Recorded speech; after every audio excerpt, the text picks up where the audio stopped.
Alright guys, welcome to VALORANT News. Masters Toronto is officially underway. Two big results yesterday, not the results that the European region would be looking for. EMEA absolutely crushed. For what reasons though? Have Riot planned this one for some time, but certainly nAts' lack of visa was a serious issue. But as of this morning, that situation now seems to be resolved. What does that mean for Liquid, some of the other teams as well, and how are the matches going to go today as the Swiss stage properly kicks off? Very much intrigued to your thoughts in the comments. Hit the like button if you enjoy. Subscribe if you're new as always. I would greatly appreciate it. Artist trying to find his way back into the Pro League as well. We'll see if that comes true in the near future. But here he is on Ascent, popping a nice little clutch. This just quickly to note, new agents, right? So there's obviously always new agents and maps and everything coming into the game, and maybe at a rate that I think is slightly too fast, but I don't know. You guys will have your thoughts in the comments. There are some coordinates attached here, and if you go to those coordinates, latitude, longitude, you will find that pretty much the agent, or at least where this seems to be, is right on the tip of the Gambia. So yeah, I don't know.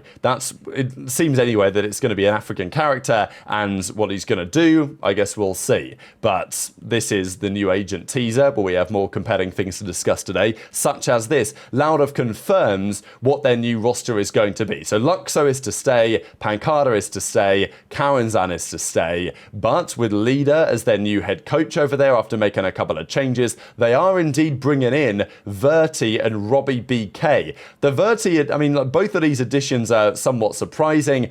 The Verti one, I think, is actually really cool. I'm hoping this works out well for all parties here. I think the Robbie BK one is still remarkable. Like, when this was first leaked, it was like, Robbie BK to Loud, like, as their in-game leader. What are you talking about? But no, that's what they're going to do. Of course, Dutch player heading over there to Brazil to lead the team. So I think it's a pretty exciting lineup, actually. And we'll see if they can cook something pretty special up here, because I think Loud's probably recognized with Aspas departing, with the state of the Brazilian scene in general, it's pretty challenging to put together the team that they really want, that they think can win. So, looking a little bit more internationally with their coach and also a couple of their players. Still, fundamentally, they are a Brazilian team. They're always going to be a Brazilian team. But it is just, one of the developments that we have seen lately, that teams are moving more in this type of direction. Whether it works out, I suppose time will only tell on that one. A couple of things from Leo Faria. They are trying some things on the broadcast, as he says. More changes to the HUD, live agent select, new biphase breakdown, feedback is welcome, and there's talk about getting KDA back on the player cam UI and all this type of stuff. So they're working on that too. And Zeltis, of course, is in action today, so he would like Leo to have his back, let's say. Fnatic remain, really, as it looks right now, maybe EMEA's only real representation. We will see by the end of the next few days how that looks. Of course, they have the bye through to the second round. They've had a good time so far. Here's Crashies. We heard talk a couple of days ago that Leo might be back, but possibly not with this specific team.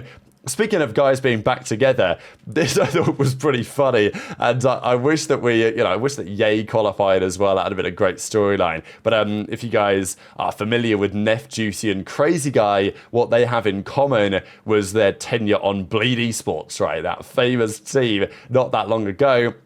And look, the fact that all these guys are there and they've made it, they've qualified, is actually a really cool storyline, to be honest. And it's pretty impressive in many respects after the Bleed Esports shambles. But still, if Ye had qualified, you know that Ye and Crazy Guy have their fair share of beef. But we'll see how this goes for the rest of the tournaments, because getting all these guys in the same building, I thought it was pretty funny how that worked out. But let's talk about the matches from yesterday, because this is a big deal. Mindfreak was sitting on the sidelines, mind blown at the way that PaperX were playing, and largely in a positive sense, because they took down Heretics, absolutely no questions asked. Now, this was really impressive. Heretics were talking about it. They were saying, look, we're going to be the ones to stop the train.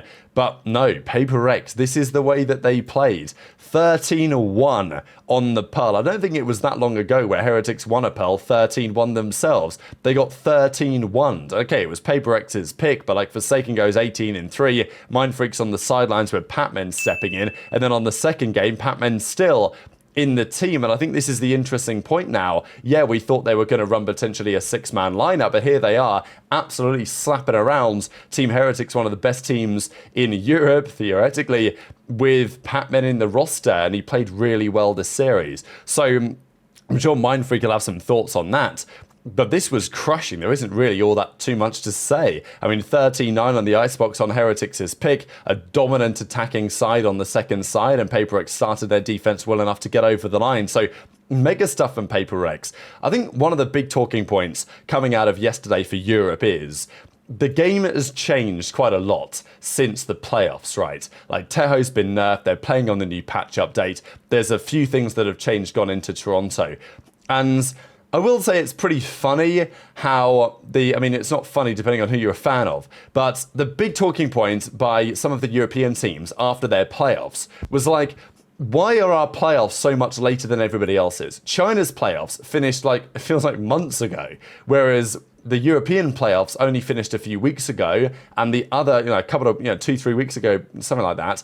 And the other regions where the playoffs have finished for longer than that. So the European teams, they had, and they made this very clear, but they had less preparation time for this tournament than basically anybody else. They turn up to the tournament and both European teams play on the very first day, right? So, there's just been a bit of talk about it, hasn't there? Because people are looking at it saying, well, the European teams were unfortunate for this reason because the playoffs are scheduled later, and then having no preparation time, they come into the tournament anyway. Not no prep time. They've had plenty of prep time, but not as much as they could have had, certainly compared to some other teams.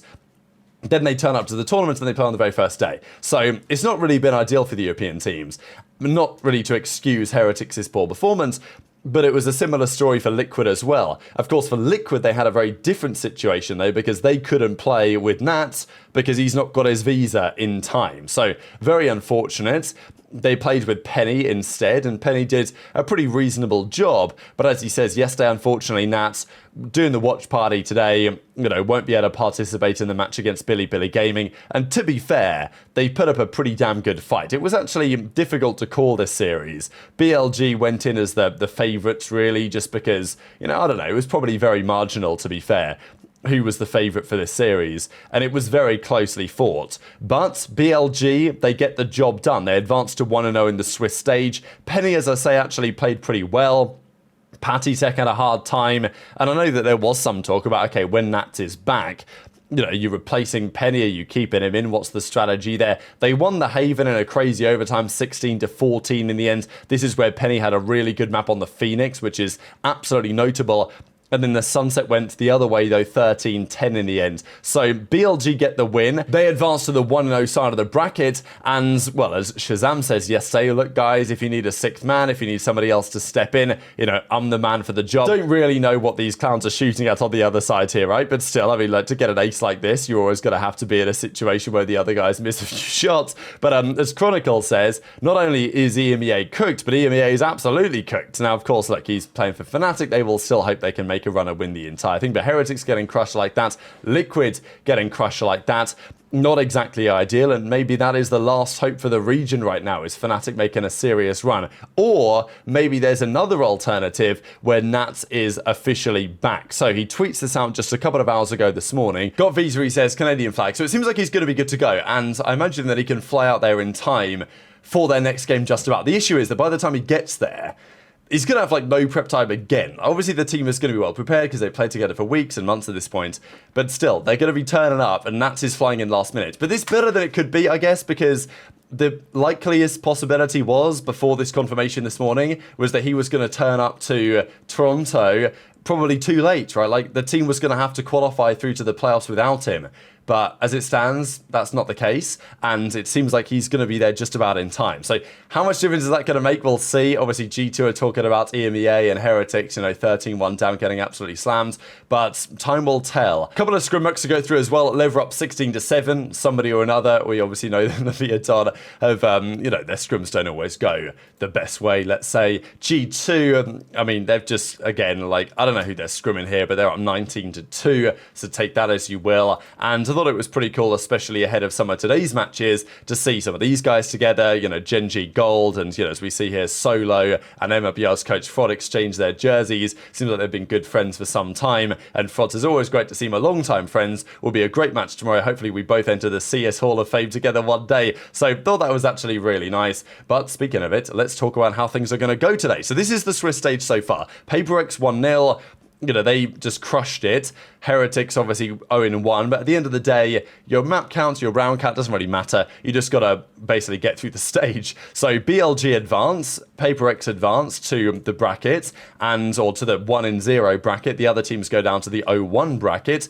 And the teams that they will play will be determined by, of course, the results that happen today. So those matches are the rest, as we know. MIBR play Gen.G and Sentinels play Wolves. So those are the two big series. Liquid then will play in, the rematches for the 0-1 side actually happen on the 10th of June. So to be fair to nAts and Liquid, they've got a couple of days to get out there. So he might get 1 day of practice with the team, I guess, because the 0-1 elimination games happen on the 10th, whereas the 1-0 advantage brackets to actually qualify for the 2-0 teams, they happen tomorrow, and they will be Paper X versus one of these four, or BLG versus one of these four as well. So SEN are obviously going to be the favourites against Wolves. Gen.G MIBR is actually really difficult to call. I'd say that Gen.G are the favourites, but MIBR could put up a decent fight as well, and maybe Sentinels could get upset, but I would say it's relatively unlikely. I think they will have prepared well here and will not be taking these series for granted. But very much interested in your thoughts in the comments. Hit the like button if you enjoyed, subscribe if you're new, take care,